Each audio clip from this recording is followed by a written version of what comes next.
Hey everyone, welcome to arts study made easy. This is Priyanka. तो हमारी class 8 की geography series चल रही है, जिसमें हम आज से स्टार्ट कर रहे हैं एक नया चैप्टर, जो कि है चैप्टर नंबर 4 एग्रीकल्चर। इस चैप्टर में हम एग्रीकल्चर्स के बारे में देखेंगे, अलग अलग रीजन में कैसे कैसे एग्रीकल्चर होते हैं उसके बारे में देखेंगे।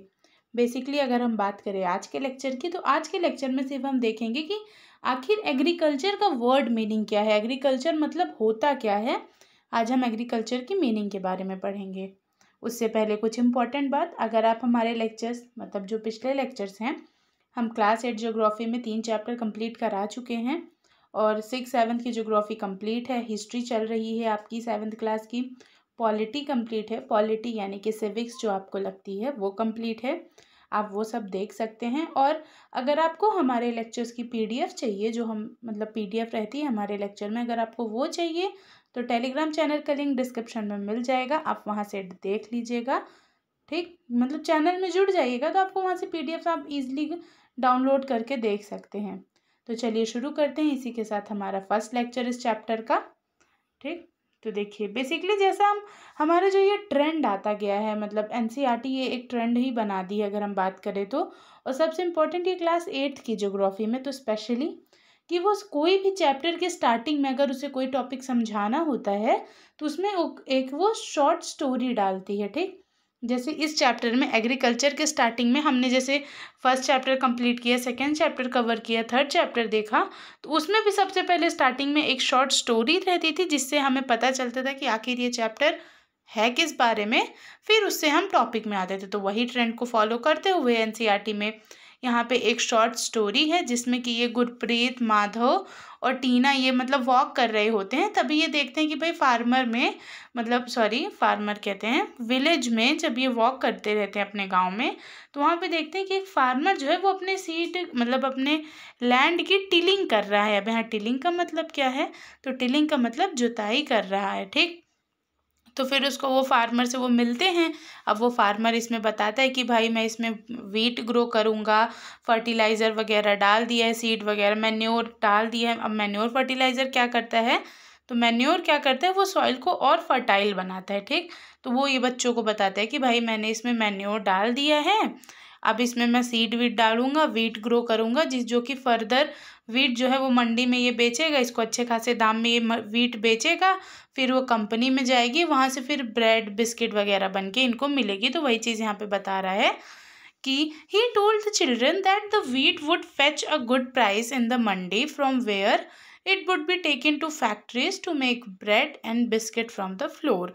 तो इसमें वही जैसे बता तो रहे कि भाई वीट जो है वो यहाँ से हम मंडी में बेचेंगे अच्छे खासे दाम में, वहाँ से वो कंपनीज़ में जाएगा, फैक्ट्रीज़ में जाएगा, और वहाँ से आपको आटा बन के, आटे से फिर जो भी चीज़ें बनती हैं बिस्किट ब्रेड वगैरह, वो सब बन के आपको मिलेगा। ठीक, तो बेसिकली इस शॉर्ट स्टोरी से हमें क्या पता, बच्चों को क्या पता चला, आपको क्या पता चला कि भाई वीट क्या है, यहाँ पे हमारा एक रॉ मटेरियल है, बेसिक मटेरियल है जो कि फार्मर्स उगाते हैं, फिर उससे आगे काम बढ़ता है, वो अलग अलग प्रोसेस से वो गो थ्रू होते होते वो एक नई चीज़ में कन्वर्ट होता जाता है। ठीक, ये देखिए ये एक डायग्राम था जिसमें ये तीनों हैं और यहाँ पे ये वीट वगैरह है। ठीक है, चलिए अब हम बात करते हैं। अब जैसा कि था कि भाई शॉर्ट स्टोरी है, उससे हमें पता चलता है एग्रीकल्चर के बारे में। ठीक, मतलब कोई भी जिस टॉपिक के बारे में हम पढ़ रहे हैं उसमें एनसीईआरटी में एक शॉर्ट स्टोरी से पता चलता है कि भाई वो टॉपिक है क्या। तो अभी जैसे ये फार्मिंग वाली जो केस स्टडी हम इसे कह सकते हैं एक तरह का, तो इसमें हमने अभी क्या देखा कि भाई उन्हें पता चला कि भाई खेती कैसे होती है, फार्मिंग कैसे होती है, एग्रीकल्चर कहाँ से स्टार्ट होता है, वहाँ पे हमें ये पता चला। अब हम चलते हैं अपने बेसिक टॉपिक में आज के लेक्चर के, यहाँ इस चैप्टर के, तो वो है एग्रीकल्चर। अब यहाँ पे वर्ड ओरिजिन बता रहा है। अब ये वर्ड ओरिजिन मतलब कि भाई ये एग्रीकल्चर नाम का शब्द जो है वो आया कहाँ से है। तो चलिए देखते हैं। तो ये जो हमारा एग्रीकल्चर वर्ड है ये लैटिन वर्ड है। बेसिकली ज़्यादातर जो भी हमारे इंग्लिश में आप देखे होंगे या साइंस वगैरह में जो भी वर्ड यूज़ होते हैं वो लैटिन ही होते हैं।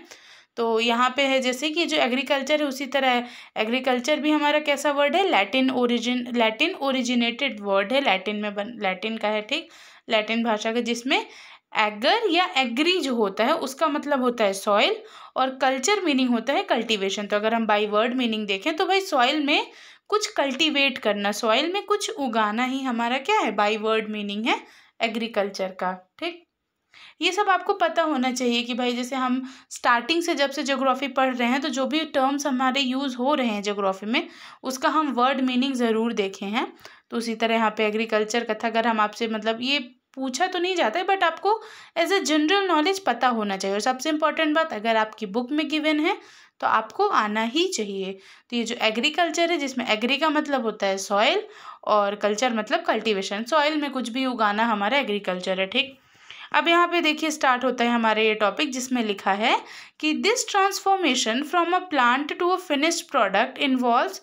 अभी देखिए हमने जो भी देखा था, जो अभी हमने केस स्टडी देखी, जो शॉर्ट स्टोरी देखी, उसमें एक पेड़ से ब्रेड बना, ठीक, और वो हम तक आया। तो इसमें कुल 3 तरह की प्रोसेस इन्वॉल्व है। मतलब अब देखिए फार्मिंग के द्वारा ब्रेड बना, ठीक, सॉरी फार्मिंग के द्वारा हमारा वीट ग्रो हुआ, कल्टीवेट हुआ, फिर वो वहाँ से फैक्ट्री में गया तो फ्लोर बना, आटा बना, फिर उस आटे से भाई डिफरेंट चीज़ें डाल के उससे फिर बिस्किट बना, ब्रेड बना, और भी बहुत सारी चीज़ों में यूज़ होता है फ्लोर हमारा, तो वो बना। तो ये जो ट्रांसफॉर्मेशन हुआ एक वीट का, नॉर्मल मतलब एक प्लांट से उगे हुई चीज़ का या एक प्लांट का जो ट्रांसफॉर्मेशन हुआ, इसमें कुल 3 तरह की एक्टिविटीज़ इन्वॉल्व हैं, जिनको कि हम जानते हैं यहाँ पे ये जो तीनों एक्टिविटीज़ हैं इनको हम इकोनॉमिक एक्टिविटीज़ कहते हैं। तो ये तीनों एक्टिविटीज़ इन्वॉल्व हैं, जिन्हें कि हम कहते हैं प्राइमरी एक्टिविटीज़, सेकेंडरी एक्टिविटीज़ और टर्शियरी एक्टिविटीज़। अभी आप अभी वर्ड देख लीजिए, आगे हम अभी इन्हें एकदम अच्छे से डिस्कस करेंगे।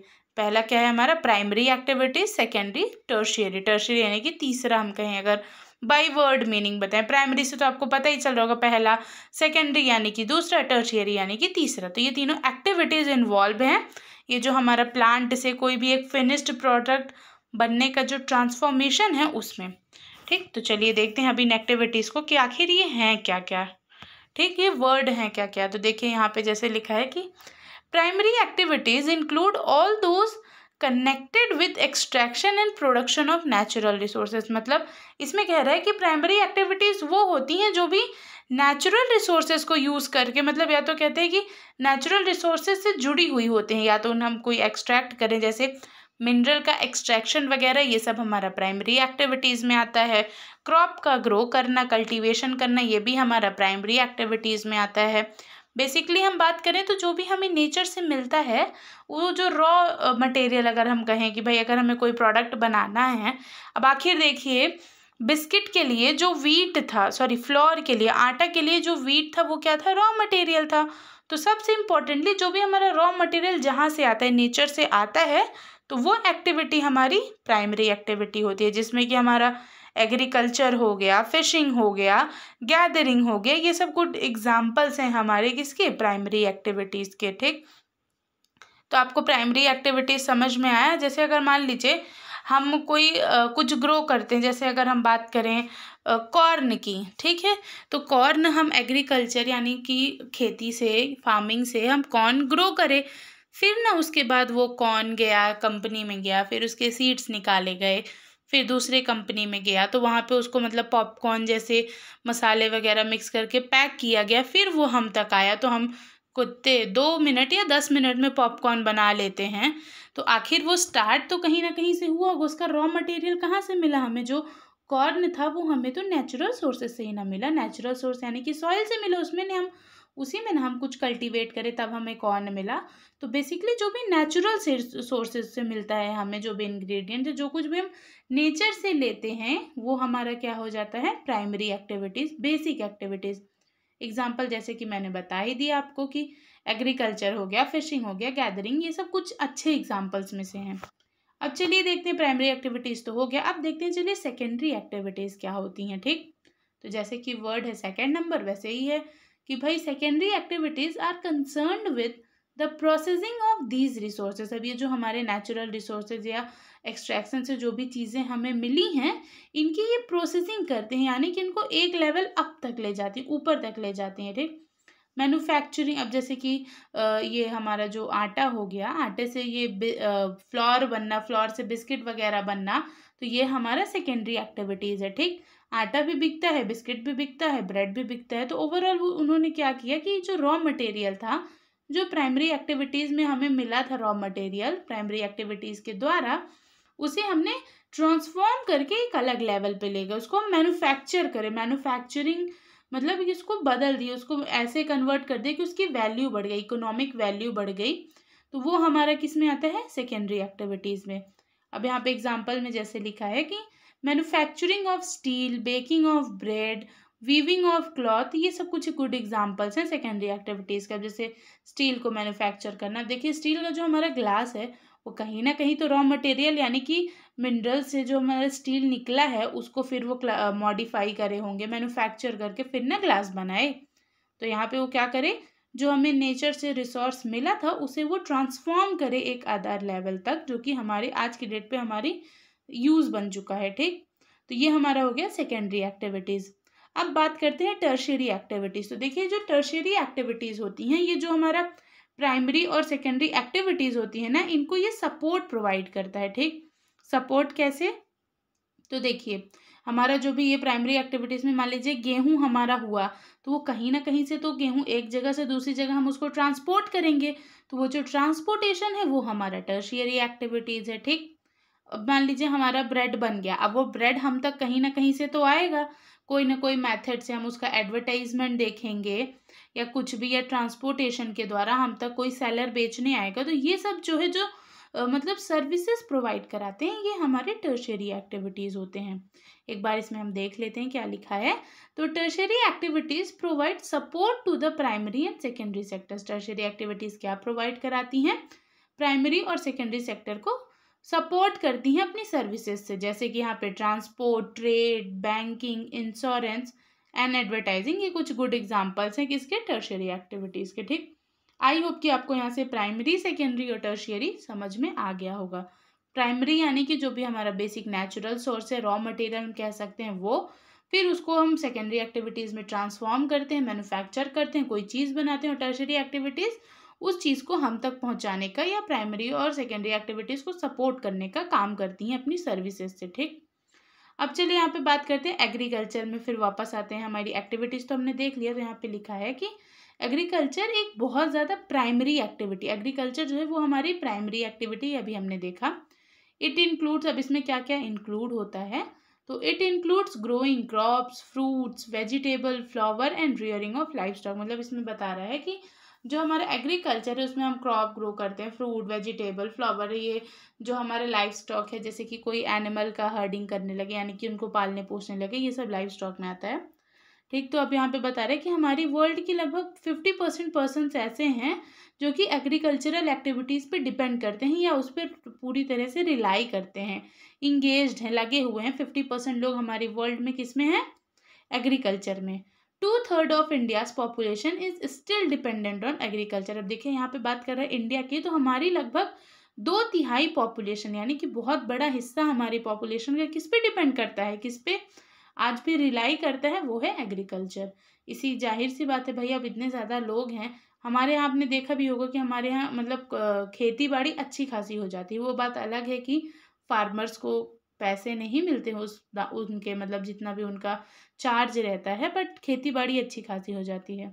अब यहाँ पे चार्ज की बात कैसे आ गई, तो देखिए यार वो फार्मर्स के आंदोलन तो चल ही रहे हैं। अभी रिसेंट में ही लखनऊ में हो गया था, ये फार्मर के आंदोलन के दौरान कुछ हो गया था।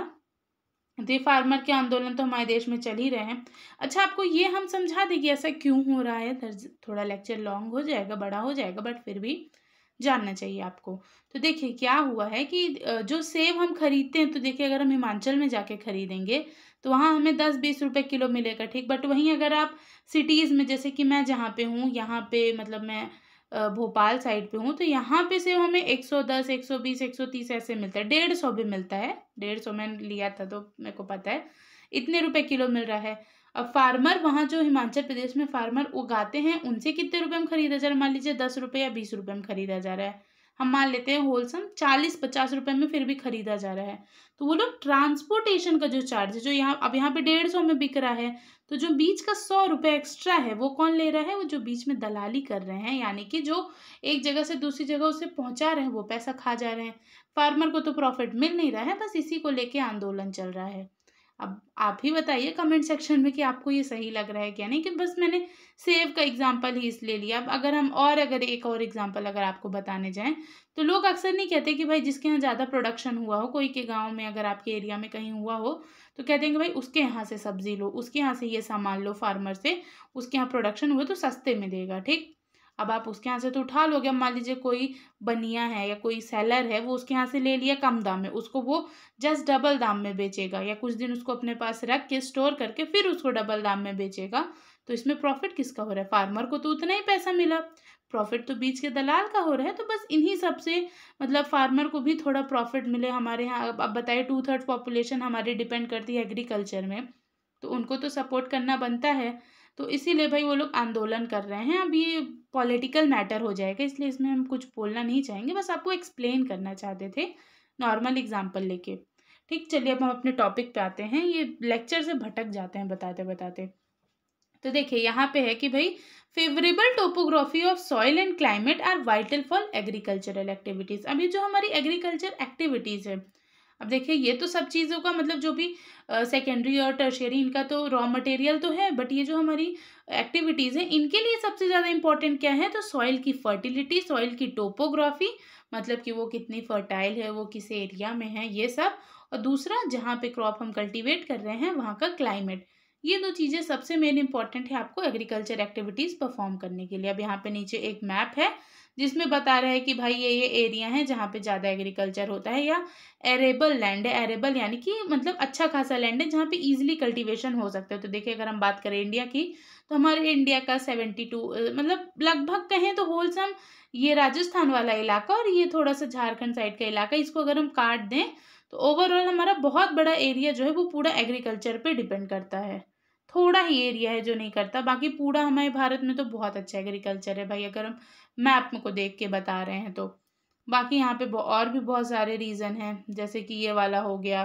ठीक, जहाँ जहाँ पे मतलब ग्रीन ग्रीन डॉट दिख रहा है यहाँ पे बहुत अच्छा एग्रीकल्चर है। बाकी जहाँ पे नहीं तो वहाँ पे लैंड फर्टाइल नहीं है। देखिए ये हमारा प्यारा इंडिया है तो इसमें कितना अच्छा है। फिर इधर हो गया हमारा, ठीक, तो ये हो गया भाई आपका मैप है, इसको आप एक बार ज़रूर देख लीजिएगा, आपको पीडीएफ में मिल जाएगा। ये डिफरेंट लोकेशंस हैं। अब देखिए आप ज्योग्राफी के स्टूडेंट हैं तो आपको मतलब ये जो लैटिट्यूड्स लॉन्गिट्यूड्स हैं और ये north Atlantic ocean, Pacific ocean, ये सब जो ग्लोब है ये तो आपको 100% पता ही होना चाहिए। अगर आपको नहीं पता है इन द केस तो आप हमारी क्लास 6 की ज्योग्राफी प्लेलिस्ट में जाके देख सकते हैं। देखिए क्लास 6 की जो ज्योग्राफी है वो मेरे अकॉर्डिंग सबको आनी चाहिए, क्योंकि उसमें इतनी बेसिक बेसिक चीज़ें दी हैं कि अगर आपको अपने अर्थ के बारे में जानना है तो उसको तो एक बार पढ़ना ही पड़ेगा। आप भी पढ़ लीजिएगा अगर आपको भूल गया है तो चलिए अब हम देखते हैं हमारे ये जो एरेबल लैंड है यानी कि क्रॉप कल्टीवेटिंग जो भी लैंड है उसका डिस्ट्रीब्यूशन था। अब चलिए हम देखते हैं कि भाई अपने टॉपिक पे आते हैं। तो यहाँ पे हमारा जो वर्ड है जो भी कल्चर से रिलेटेड यानी कि agriculture, sericulture, pisciculture, viticulture, horticulture, तो ये सब जो वर्ड है इनकी डेफिनेशन दी है, तो एक बार चलिए इनको भी देख लेते हैं। तो agriculture, the science and art of cultivation on the soil, raising crop and rearing life stock is called farming. मतलब इसमें कह रहे हैं कि जो भी मतलब हम कल्टीवेट करते हैं उसका साइंस है, उसका आर्ट, जो भी हम कल्टीवेशन करते हैं सॉइल पे, क्रॉप को ग्रो करते हैं, रियरिंग लाइफ स्टॉक जो भी हमारे एनिमल्स वगैरह उनको पालते पोसते हैं, ये सब हमारा किस में आता है? रियरिंग लाइफ स्टॉक्स हो गया जो, ये सब हमारा एग्रीकल्चर में आता है और इसे हम अदर वर्ड्स में फार्मिंग भी कहते हैं। ठीक, अब चलिए देखते हैं सेरीकल्चर क्या होता है।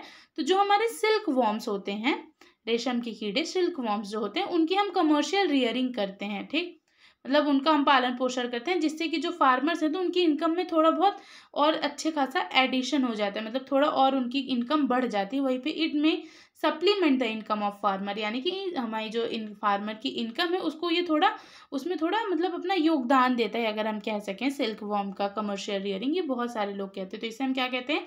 इसे हम बाई वर्ड सेरीकल्चर के नाम से जानते हैं। पीसी कल्चर, तो पीसी यानी कि जो मछलियाँ वगैरह हैं उनका पालन करते हैं, जो मछली पालन करते हैं वो हमारा वो पीसी कल्चर में आता है। अब ये कहाँ पे होता है? तो ये बाकायदे टैंक या पॉन्ड में जिसकी अच्छे से देखभाल हो, ऑक्सीजन वगैरह हर एक चीज़ का ध्यान रखा जाए, वैसी जगह पे होता है। ठीक, वीटी कल्चर क्या होता है? तो जो ग्रेप्स का कल्टीवेशन करते हैं उसे हम मतलब उस प्रोसेस को हम वीटी कल्चर कहते हैं। और हॉर्टिकल्चर, तो growing vegetable, flowers and fruits for commercial use, यानी कि सब्जियां हो गया और ये फूल वगैरह, फ्रूट्स वगैरह, इन सब का जो कल्टीवेशन करते हैं, जो इनको उगाते हैं कमर्शियल यूज़ के लिए, वो हमारा हॉर्टिकल्चर हो गया। ठीक, तो ये इंपॉर्टेंट वर्ड्स हैं, इससे आपको क्वेश्चन ज़रूर पूछ सकता है और आपको पता भी होना चाहिए।